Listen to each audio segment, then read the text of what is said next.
So I have a title for this sermon. No. Gotcha. Yeah. Crazy old Irishman. You thought you'd figure it out, didn't you? And the title comes from one of the preeminent theologians of the 20th and 21st century. His name is Richard Starkey. Some of you might know him as Ringo Starr of the Beatles. Great theologian. Wrote a song about it. The title of the sermon, It Don't Come Easy. You know, it don't come easy. Now, I was tempted to ask Phil to learn that song and play it, and then we could also got to sing, but I thought, no, that would go a little too far. I feel like I'm at fault here, and I mean this in all sincerity. I think in the midst of coming in new, of trying to develop a relationship with the congregation, with the community, by trying to, as much as we can, whenever it seems proper, to have fun, to laugh. This is all good stuff. But I think I have been remiss in helping us to understand that it ain't all about that. That sometimes it is painful. Sometimes it is hard. I hope that I have not. If I have, I'm hoping I correct, and that I never again even begin to let people think that being a Christian is something that's easy. It's not. It's hard. What's being easy is going along with the ways of the world. That's easy. Buying into this notion of if I have this, whatever this is, having 100 times more of it must be better. And I don't care how I get it. If it means taking it from you, well, obviously you didn't want it bad enough because I took it from you. And if you really wanted it, we'd have fought for it. And then the winner would have gotten the spoils. And the winner would have been me, because I would have fought dirty, because that's what you're taught. What is it in baseball, that old saying? If you're not cheating, you're not trying. It's part of the game. In the last few weeks, we have seen in the NFL a number of just blatant bad calls that the person that received the benefit of the bad call knew it was a bad call. They knew it. Yet how many of them said, wait, in all honesty, I pushed that guy down. And he really had the ball. I didn't have it. It really was an interception, so the Packers should win the game. That would have made world news. That would have gone up on the space station. Because that ain't the way the world works. Ask Bill Belichick, who's now $50,000 lighter in the wallet, because he disagreed.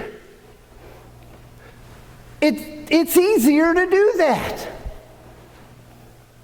The person, if this guy would have said, no, I pushed, he intercepted it, they really should win, how long do you think he would have remained a member of the Seattle Seahawks?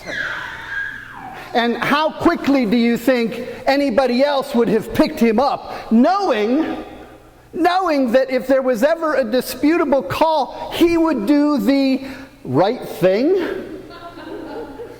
No. It's easier to go along with the world. God, through the prophets, and for us, through the life and ministry and the teachings of Jesus Christ, laid out some pretty hard rules for us. There's a sign that was going around a few years ago. It was on billboards. You can see it on bumper stickers and everything. It was, "They're commandments, not suggestions. Signed, God." We look at all these things that we read in the scriptures and we think, okay, that's good for somebody else. That's all right, but it doesn't play in the real world. Well, Jesus said it. Well, if Jesus said it, it must be true, but how can I hope to live like Jesus? Because, well, he's the Son of God. Now, how many of you, rhetorical question, because I don't want to embarrass anybody. Well, I do, but I won't. How many of you believe that you are a child of God? Whoa, it's people raising their hands anyway. Okay, that's cool, that's right. I mean, isn't that what we're taught? We're children of God, correct? So that means, by definition of being a child of God, what does that make George? Besides old. What does that make George? A son of God, right? Whoa, wait a minute, how can that be? Because the other guy claimed the mantle. Well, now we've got some confusion going on. Well, in 1951, a true theologian, Rudolf Bultmann, and everybody in the earlier half of the 20th century, everyone that was a great theologian was German. They were the only ones that could understand the Bible. Ask them, they'll tell you. So Rudolf Bultmann, he gave these lectures at a number of places, including Hanover, Newton.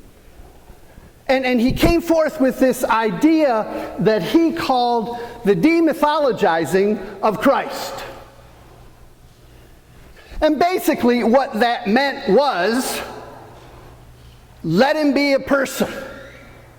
Let Jesus be a man. Let him be a human being. Because when we put all this other stuff on him, it makes what he says truly outside our reach.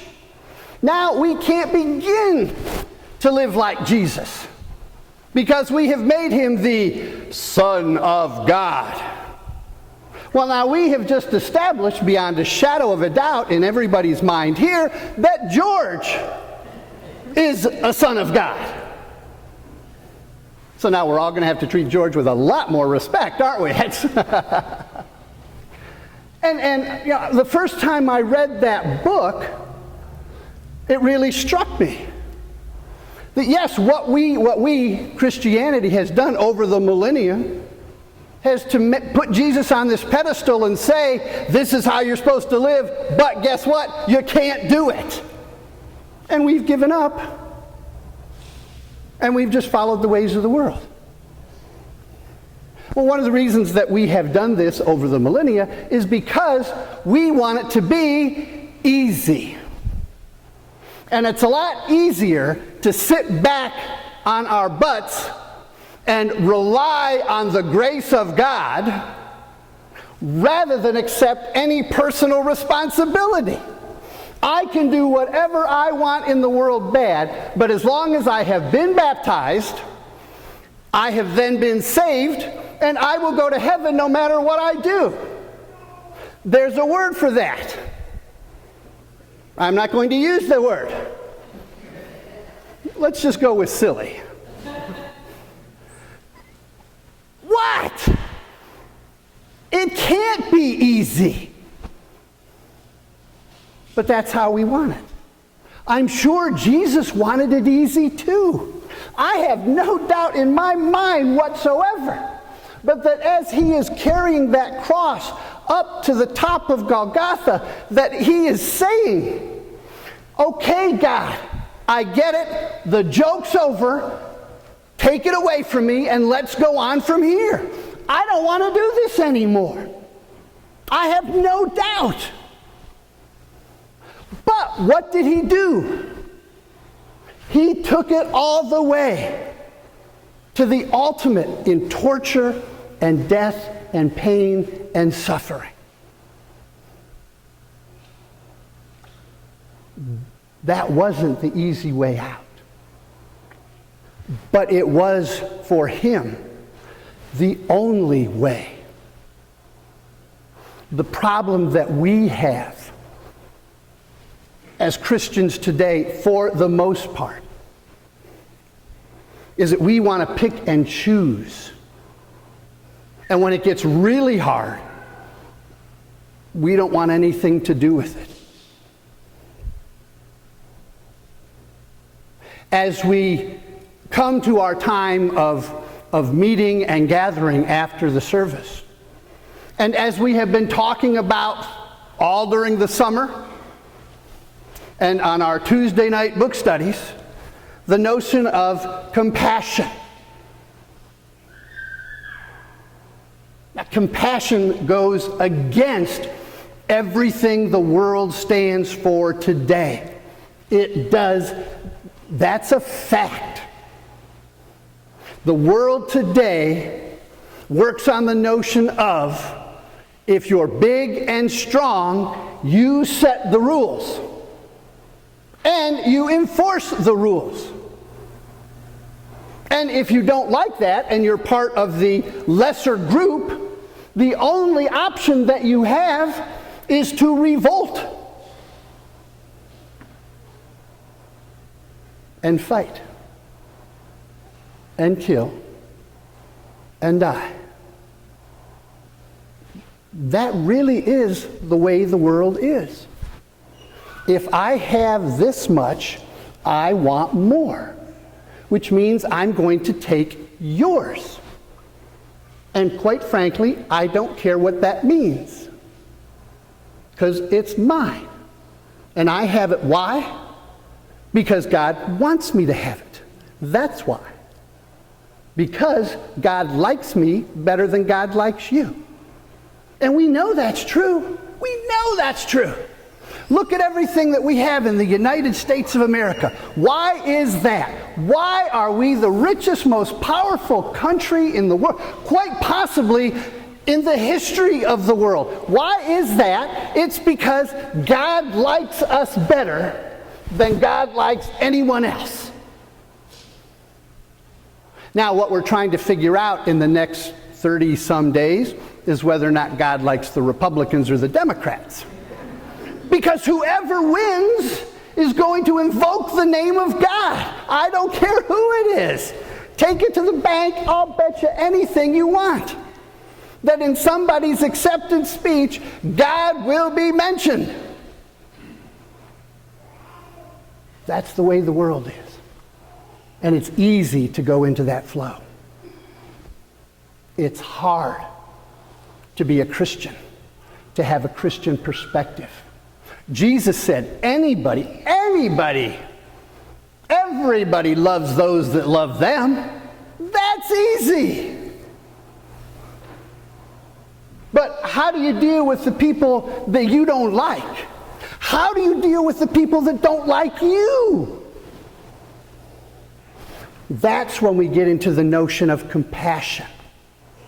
That's when we get into the idea of living as Christ taught, as God commands us to live.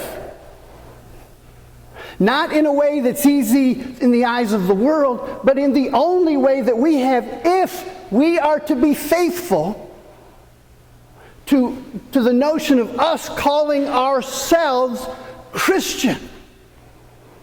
Now, are we going to do it every time? No. Are we going to fall short? Yes. Are there people in your life that you're going to feel uncompassionate about? I guarantee. I can name you 5 right now. I won't, but I could. And that would just be the touch of the iceberg. I grew up in a house where you kept a grudge. Oh, man, do not aggravate me. Caught myself. Don't make me mad. I'll carry it to my grave. If yours doesn't come first. It's hard for me. I'm not asking anyone to do anything that I'm not struggling with every day of my life. But I know that if I am to call myself a disciple, then I must struggle with it. I must work at it. I know it's going to be an ongoing project for me for the rest of my life. But I've committed to doing it, to working at it, to forgiving myself when I fall short, learning from the experience and moving forward. Praying to God that I will allow God's presence to move in me. Because it's there in all of us. But we also, through the whole notion of free will, which is quite frankly the most unbelievably stupid thing God ever did. Free will. How much better would the world be if we didn't have free will? If God could say, be nice to everybody, and everybody was nice to everybody. Wouldn't that be wonderful? But God, in God's infinite wisdom, said, no, I'm going to let them make up their own minds. I'm going to let them pick their own routes, follow their own paths. I'm going to be there for them, but they're going to have to allow me to guide them. I'm not grabbing and pulling anybody anywhere. Well, it would be easy if God did it the other way. But God didn't. And as such, we have to take the personal responsibility. We have to make the effort. We have to struggle as individuals, together as a congregation, as a community, as a world. What I know with complete and total certainty is that it can be done. People will tell me, I can't do that. I can't forgive my enemies. If they do me bad, we're going to get them back. I can't be any other way. And to that, there's another theological phrase which has to do with when a cow eats something, what happens after the cow eats something. You know, when that bull goes in and grazes in the field, and there's something at the end. Oh!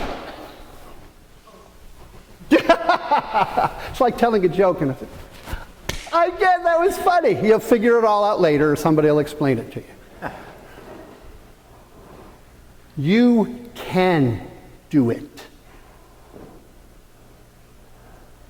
Whether or not you choose to do it is completely different.